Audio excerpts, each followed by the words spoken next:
میں کبھی کبھی بات کرتا ہوں کہ جی آپ ایسی چیزوں کو سٹریس کریں جن پہ کوئی اختلاف نہیں ہے کہ جی وہ دوسروں کی ہیلپ کرنی ہے، سچ بولنا ہے، ہاں وہ ساری امت کے وعدے کی پاسداری ہے، قانون کی پاسداری ہے، ہمارے دین کا سب وہ لین کہتے ہیں دین میں یہ تو سود سب کو حرام پتہ ہے، ہے جی، دھوکہ حرام ہے، یہ تو ملاوٹ سب کو حرام۔ پتہ ہے 999 باتیں ایک ہی جی چھوٹی چھوٹی باتیں ان کو ابھارتے رہتے ہیں، اس لیے یوں نظر آتا جنگل ہے اسلام، فساد ہی فساد ہے، کوئی فساد نہیں۔ ہاں پوچھے اور کوئی بات آپ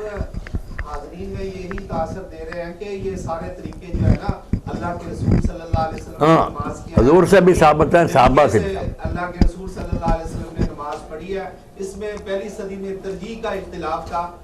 نماز سارے بھائی عبداللطیف آپ دیکھیں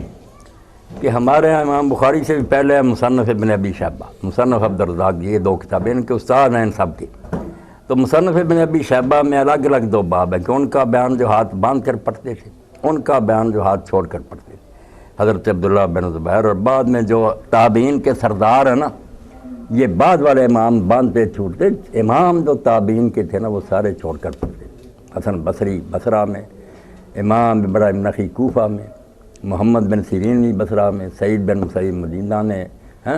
یہ سارے لوگوں کا ذکر خود کیا صحیح سندوں کے ساتھ۔ اب ابن عبد البر لکھتے ہیں اگر نماز نہ جائز ہوتی ہے کوئی ہاتھ چھوڑ، انہوں نے چھوڑ کر بتا دیا کہ کچھ نہیں، یہ مسئلہ باندھو یا چھوڑو کچھ فرق نہیں۔ نہ خشوع ہونا چاہیے ڈاکٹر صاحب صاحب کہ چھوڑو یا باندھو، اس وقت ذہن میں ہے کہ خدا کے سامنے کھڑا ہوں، جو پڑھ رہا ہے اس کو سمجھتے ہو۔ مولانا میں صرف جنازے کی دعا کے حوالے سے دعا کے بارے جو میں آپ نے بلند آواز سے کا ذکر کیا کہ ایک جو عموماً دعا پڑھی جاتی ہے اللہم اغفر لہ وارحمہ، تو میں نے ایک جگہ پہ پڑھا تھا کہ جن صحابی نے وہ روایت کی انہوں نے کہا کہ میں نے حضور صلی اللہ علیہ وسلم کو یہ دعا مانگتے سنا اور خواہش کی کہ یہ میرا جنازہ ہوتا، تو اس سے اہل حدیث علماء یہ اخذ کرتی ہیں کہ حضور صلی اللہ علیہ وسلم نے بلند آواز سے دعا کی اس لیے انہوں نے سنا۔ یہی ایک روایت ڈاکٹر صاحب انہوں نے پکڑی ہے۔ اب اس میں بھی یہ واضح نہیں ہے کہ وہ آپ نے جنازے میں پڑھی تھی، یہ قبر پر پڑھی تھی۔ ان اہل حدیثوں کے بہت بڑے امام ہیں محمد بن اسماعیل یمانی، وہ بلوغ المرام میں کہتے ہیں یار اس میں کہاں کہ اس نے جنازے میں سنی، حضور قبر پر بھی پڑھتے تھے وہاں سن لی ہوگی۔ دوسرا اگر جنازے میں بھی سنی تو کئی مرتبہ یہ فرض نمازیں جو ہے نا ان کی دعاؤں کا آتا کہ میں نے تشہد میں حضور سے ہی سنی، کر دیں شروع پھر اونچی آواز، وہ کبھی کبھی اتنی اونچی آواز سے آپ کوئی کام کر دیتے تھے قریب کا آدمی سن لیتا تھا جوش میں آ کر۔ یہ جو ہے نا جہر سے بطور سنت پڑھی جر ہمیشہ طریقہ کبھی نہیں، دیانتداری کی بات کریں چاہیے۔ میں اہل حدیث اور دوسرا ہونے کی کوئی ضرورت نہیں، صحیح مسئلہ دیکھنا چاہیے۔ باقی شیعہ حضرات جہر سے پڑھتے ہیں ڈاکٹر صاحب، وہ سارا جنازہ اونچی پڑھتے ہیں، ان کے پیچھے اگر کوئی پڑھ رہے تو امام اونچی پڑھتا جاتا ہے، مگر وہ یہ نہیں کرتے کہ جیسے یہ آمین آمین کہتے ہیں۔ بہت بڑے عالم تھے مولانا تعالیٰ نے شرح لکھی ہے نسائی کی، وہ خود کہتے ہیں کہ یہ جو اہل حدیث پیچھے آمین کہتے ہیں یہ تو بالکل بناوٹی ہے، امام اگر اونچی بھی پڑھے انہیں کوئی نہیں اجازت کہ اسی پر بس کریں، ہر ایک نے اپنی دعا پڑھنی۔ یہ آمین تو دکھا ہی نہیں سکتے کہ اس جنازے میں کوئی آمین پر گزارا کرے، یہ تو بدعت ایجاد انہوں نے کیا۔ اونچی بھی اگر وہ پڑھتا ہے سورہ فاتحہ پڑھتا ہے، یہ پیچھے پڑھتے نہیں رہتے، اپنی اپنی پڑھتے، دعائیں خود کریں۔ یہ جعلی بات ہے کہ اس کی دعا پر ہی رہ جائیں۔ مولانا یہ جو سری آپ کہہ رہے ہیں کہ دعا جنازے میں پڑھنے کی سنت ہے، ثابت نہیں ہے جہری پڑھنا، تو یہ جو ہمارے ہاں جنازے ہو رہے ہیں کہ 2 منٹ کے بعد جنازہ ختم ہو جاتا ہے، سری جو نماز دعا ہے وہ امام صاحب ایک ہی پڑھتے ہیں اللہم اغفر لہ و میتنا اور فارغ۔ ایک آدمی کے لیے دعا کے لیے لوگ اکٹھے ہوئے ہیں، تو کیوں نہ اس کے لیے زیادہ سے زیادہ دعائیں مانگی جائیں کہ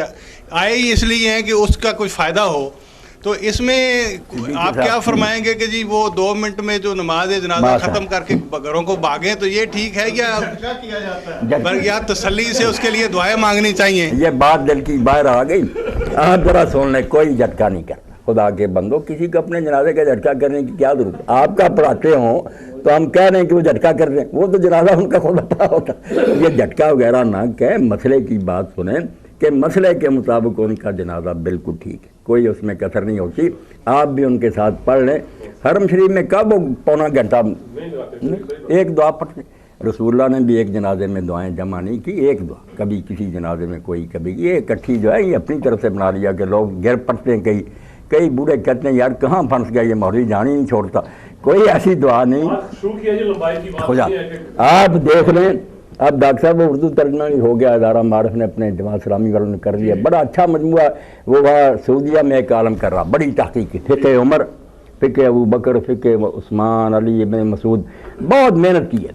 اب اماموں کی فقہ تھی نا، اس نے ان کی ہے، جس کتاب میں کوئی روایت تھی نا، پھر وہ بات آ کے حساب سے وضو میں آپ نکال دیں، حضرت عمر کے فیصلے مل جائیں گے، حضرت عثمان، بہت قیمتی کتابیں۔ اب اس میں جب انہوں نے جنازے کا لکھا، آپ دعا سنیں حضرت صدیق کی، ہم رسول اللہ کی دعاؤں کے بھی پابند نہیں ہیں، وہ نمونے ہیں،